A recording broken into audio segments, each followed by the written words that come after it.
Hello and welcome to the program. I'm GG Kopilak. I'm very excited about my guest today, Enrico Giordano. He is a professor and head of the Fine Arts Department at Mount St. Vincent, the College of Mount St. Vincent. Welcome, Enrico. Thank you, Gigi. I'm so glad you're here. My pleasure. So I went to see a show that was at the college of your work, your very interesting work, and surprisingly, it was in the science department. Indeed. Yeah, what was that about? This being the bicentennial of Charles Darwin, the biology department at the college sent out an email to all departments asking what they might do to participate in the programming of that event. And I sort of responded to it very quickly because I felt that there was some relationship between Charles Darwin's theories and my work. And so I decided to get involved. Now, the interesting thing, though, is that when I went over to the science building, and I decided to have my work in the science building and not in the gallery at the college because I wanted it to be part of that space, being so connected to Charles Darwin. Interesting thing is that when I got there, on the way over there, I had 3 pieces in mind that I had already done that I thought might fit nicely into the show.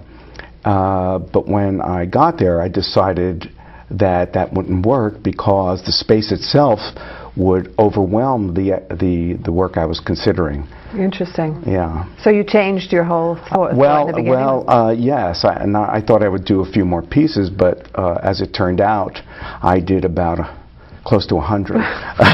So you were inspired. In a short period of time, very much so. Inspired. Yeah, once I got into it. Right, and the room is very large, and you've done some site-specific work, especially the around the doors. Let's look at an image around the door. I don't want to call them photographs because they're. You want to call them what would you say, mixed media or montages or? I'm not sure what to call them, frankly. I think they're photographic in terms of material. They're done vis-a-vis computer images, but I kind of tried to use the computer and the printer itself, not so much as in a traditional way, but in a non-traditional way by not using Photoshop. Oh, okay. Yeah, so by the only one in the world. Well, I tried to.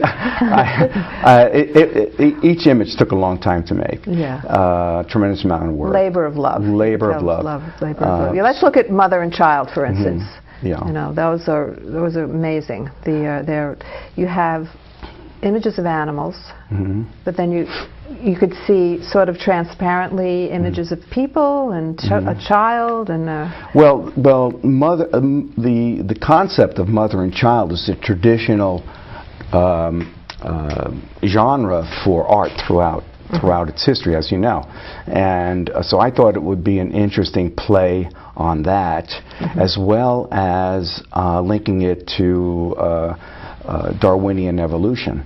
So I played with that concept, and for example, there's a series of images that go across the wall adjacent to the door, and in that series there is a clear and direct reference to Darwinian evolution, since I have images of a monkey, a female, a mother monkey or chimpanzee with its baby that slowly evolves into a human version of that, and that is the Mother and Child series. That is the Mother and Child series itself. Yes, right. So these images are about 8 by 10. Yeah. Yeah.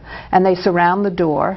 They surround the door, and then they go across the wall on both sides of the door, down the hall. Right. And then on top of that, you have some work. For instance. Oh, wait. Before I go to that, I want to talk about the bear, which is another one that's around the door. Right. Yeah. Right. That's a different series? That's a different series, okay. The bear image is an interesting one for me because superimposed on that, if one examines it closely, one will see an image of a native cultural shaman who, as you know, these people are very much interested in a symbiotic relationship with the natural world, the animal world itself. So I kind of superimposed that image on it, showing that yes, there's been an evolution, but in some cases, in some very important cases, that evolutionary experience has been modified in some sense. Mm-hmm.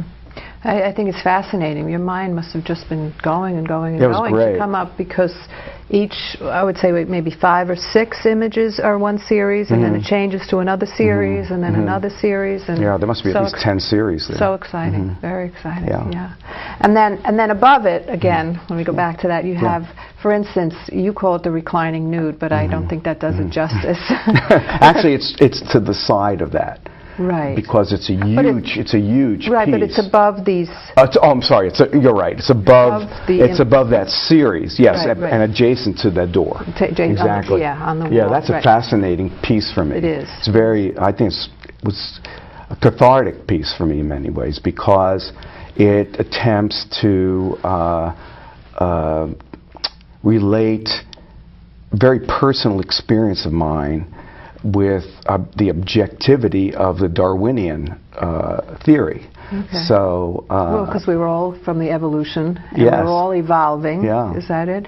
But it's interesting what you're using. You're not using canvas. Exactly. Well, it's mixed media. The image, the surface image is canvas. It's cut out canvas, but it's treated in such a way as to transform the canvas, at least I hope, into a skin-like quality. Okay. Now, behind it, though,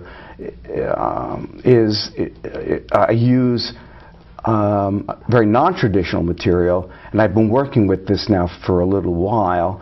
I use MRI film, and these are MRI images of my brain.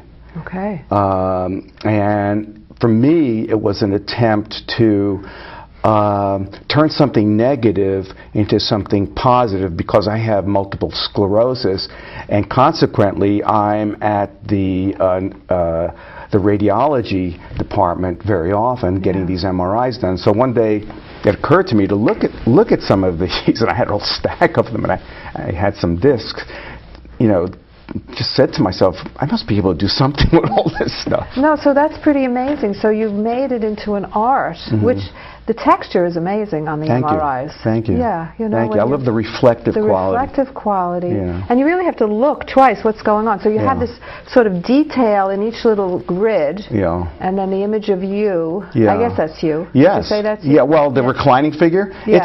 Yes, it's a self-portrait as much of my work is. That's an interesting image in terms of the concept of the show, because it's sort of a primitive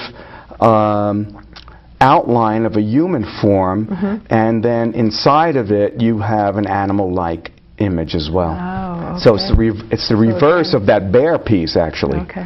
Yeah. And did that come out of the Darwin thinking, or was this a piece that you... It did. Okay. Yes. That's very interesting. Yeah. So Darwin has really influenced. Well, it was a great. I think it was a great theme for me. It seemed very natural. Well, I think most of you, from what I've read about you before, your work is about you and your past. It's been that way all along. So autobiographical. Autobiographical. So you're not really deviating from that. You're just not very sort much. of, No. Yeah.